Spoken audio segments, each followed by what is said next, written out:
Hey guys, welcome back to my channel. আমি প্রথমে আবারও নিয়ে চলে এসেছি একটা নতুন ব্লগ। রেডি হয়ে একেবারে পৌঁছে গেছিলাম একটা ফ্রেন্ডের বার্থডে পার্টি অ্যাটেন্ড করতে।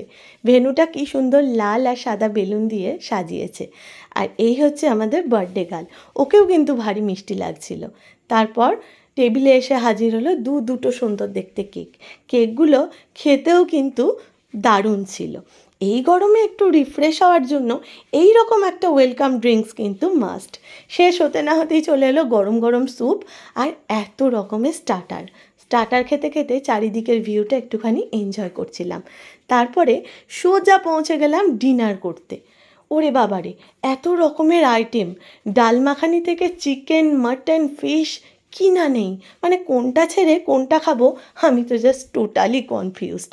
তবে আমার সব থেকে ভালো লেগেছে এই হট গোলাপ জামুনটা। প্রত্যেকটা খাবারই ছিল জাস্ট অসাধারণ। খুব এনজয় করলাম আজকের দিনটা। সো চলো, টাটা।